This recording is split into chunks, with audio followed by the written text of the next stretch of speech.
Hi, Jane here. Welcome back. This week I want to talk to you about what I'm calling the elements of fiction. And it's basically how to write a good story. There's certain things that need to be present in order to make your story good. Now, as a reader, when you pick up a book to read, you probably don't think about the elements of fiction. As a reader, you just simply pick up the book and you start to read. And if the writer's done a good job, all you notice is the story itself. You don't notice the technicalities of anything. Now, what grabs you as a reader and draws you into the book? Well, that can be different things for each person. There's all kinds of things. But the main pull is simply that the author really knows how to write a good story. And that's just the heart of what we're talking about here. Now, there are certain elements that every story requires. They're necessary to make it interesting, to give it flow. So the question that just needs to be asked of you as a writer is simply, do you write to be read, or do you just write? Let's think about that as we go on. Now, there are more ways, there's all kinds of ways to discuss this. So I've broken it down into two very basic and simplistic lists. And the first list is simply the stages, for lack of a better word, the stages that your story goes through. And I think of it, we can talk about plot, creating characters, the setting, the theme, the conflict, all of these different parts of a story. Those are elements too, but I'm talking about the elements that carry the action, that carry the characters, that carry the story. If you think of it, if your story is like a train, then these elements that we're talking about here actually are the track that carry that story train, if you will. And so the first list that I want to go over with you is just very basically, you'll laugh because you won't have any trouble remembering this. You already know it. It's the beginning, the middle, and the ending. I told you it was simple. Now, it's quite a simplification of a whole bunch of detail, but stay with me, it's an accurate list. Now, the five elements that we're going to work with today are a little more difficult, but they still are very logical and you'll relate to them in a heartbeat. The first element that's on this list is exposition. Now, that's a big word that you don't use that much in your common everyday language, and you're going, huh? What? Well, it's just the textbook or formal word for the introduction of something. I went to dictionary.com. It's my online go-to for all kinds of things. And it says that in a play, a novel, etc., that it is dialogue, description, etc., that gives the audience or reader the background of the characters and the present situation. I couldn't say it better myself. That's why I quoted it. That's just what it does. It's part of the beginning on that first list. This is part of the beginning we're talking about. Now, this element, it deals with setting the stage for your story. In this stage, you're going to introduce your characters. You're going to lay out the setting. We have a visitor. Robin's been laying here very quietly, and now all of a sudden she's decided to enter into the conversation. And that being said, she's had enough of this, so off she goes. So if you hear her in the background, it's just part of what I live with day by day, so ignore her or enjoy it, whichever. The exposition is part of the beginning, and you're setting the stage for everything in the story. You're introducing the setting where it's taking place. the characters, the main conflict. This is all introduced in this initial phase, in this initial element. And it's quite important, and it's quite intricate in some stories, and we'll get into all of that in another post. I just wanted to give you this basic concept of the track that the train of your story runs on, and these are the basic elements that are required. Now, you've no doubt read a book, and when you finished it, you just felt like you'd been there. You just felt like the people, the characters were real, the setting was real, your heart's pounding with the action, you're caught up in the suspense of it. It all seems so real. That's telling you, what you're seeing there is that the exposition, the introductory part of that book, as the author laid out all of these elements, they did a good job of it, and they hooked you in. They spent the time and the thought and the energy to make all of that very real to you, so that when you come through and read it, you're just like you're on the train and you're just going down the track and you are headed through the story and you're hooked. And I love books like that. I have many books like that in my personal library, and those are the books that you tend to read over again every once in a while. They're just always good. You can't get enough of them. Now, the next element is what is normally called rising action, and that describes it pretty well. It's the action in your story that is leading up to the ultimate resolution of a problem. You're facing this main problem, and here we go. It's leading up to that climactic point when you find it, the suspense is resolved and you see the outcome of it, and it's like, oh, it's just very, very much a building process. Now, an example would be like the great old Western movies or books, where you just have this proverbial schoolmarm who gets kidnapped by the bad guys, and the hero dashes off to rescue her before the train runs over her, and she's tied to the track, and the suspense builds and builds. I mean, that's an old plot line, but it satisfies this quite well.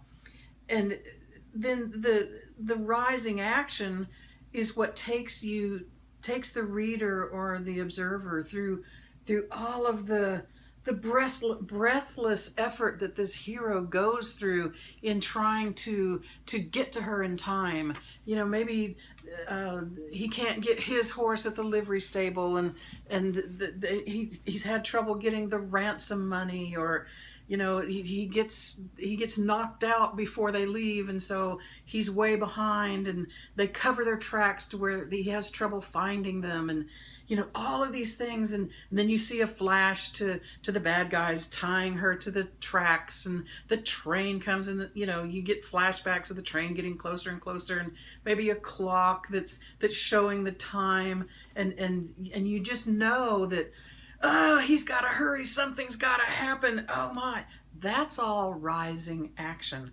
And it ultimately comes down to the point where, it's something's going to happen now, or you're at that 12 o'clock hour, you're at that deadline, something has to take place.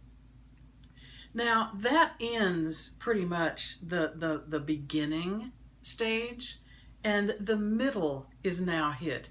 And the middle just contains one element, and that is that the climax, that climactic moment when it comes to the suspense comes to full bore, and something has to happen right now, or in our example, if he doesn't get her off the tracks, the train's going to kill her, and it's bad news all around. So it's a pivotal point in your story, and it's the high point, and it's another part of what can make a book a page turner.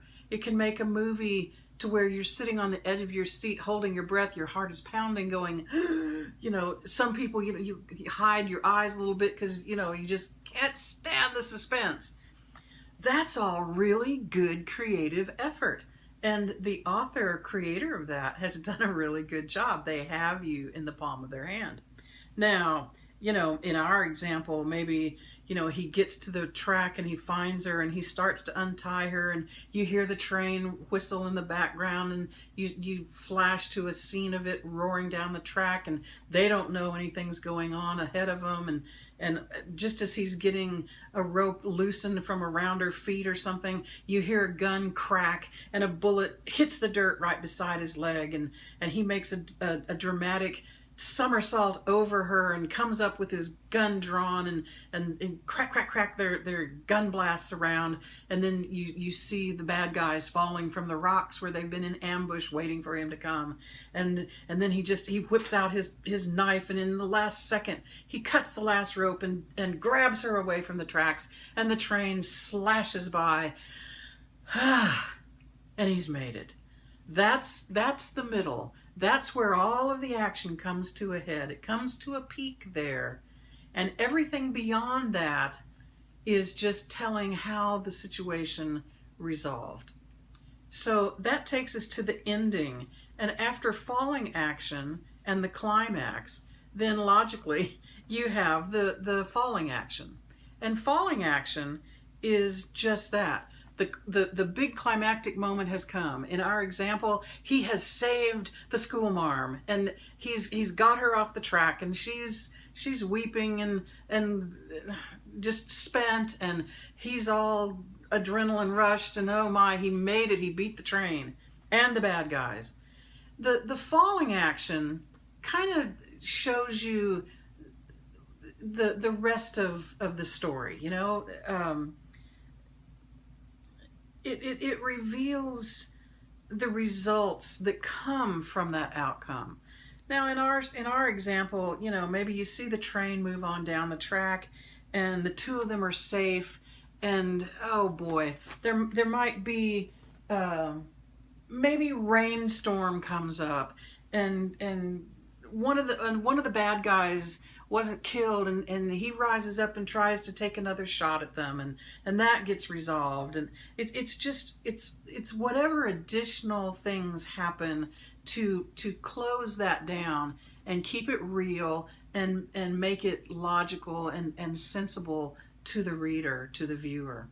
And then the fifth element that we're talking about here is the resolution, and it's the final element in this, and it ties up all the loose ends.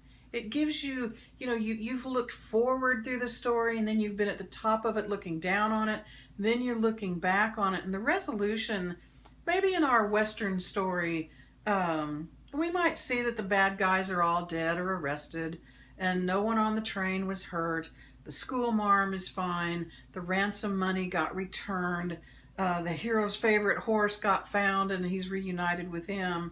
And maybe the townspeople come out and have a parade, and they're thrilled because their school teacher has been saved, and they make the hero their sheriff, and maybe he and the schoolmarm get married and they live happily ever after, or whatever. I mean, that's what the resolution is. It shows you the ultimate outcome from resolving that climactic, that huge conflict in the story. Those are the elements that work together to lay the track for your story train to run on. Now, it's part of what holds your reader's interest. It's part of what creates flow for your reader. There's nothing harder than to pick up a book as a reader and the author hasn't done a good job of flowing from one scene to the next, from one element to the next. And it's choppy, and the reader goes, I have read books where maybe the plot is quite involved, and maybe there's a lot of characters, and I can't quite track now, where did this character come from? Who is this? Now, what were they doing? So I have to go back and look through. And sometimes I believe if the author had taken just a little bit more time to make that character more real to me, I wouldn't have been so prone to forget him. And so these elements keep your story literally on track and moving to that ultimate destination of satisfying your reader. You're getting your point across, and you're making it an enjoyable read and a valuable read.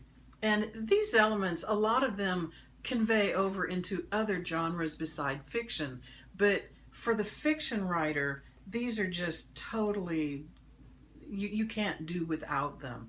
And so learning how to deal with all of these and put them in their right place and perspective is just an amazing craft for you to learn. And it comes with practice, and it comes with just writing and writing and writing and rewriting, and just doing your homework, doing your writing well.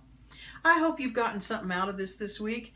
It was really fun to take a look at. We're going to be doing some more of this. Like I said, I am coming out with some teaching, some videos. They won't be expensive. Just for the beginner, if you've already authored some fiction work, you may or may not, you probably already know what's in it, but you may not. But for those that are beginning, it's going to be a wealth of information for you, I think. So I hope you've gotten something out of this week. Again, if you need help with your writing project, please contact me. Go to my blog and just contact me. I'd be glad to talk with you.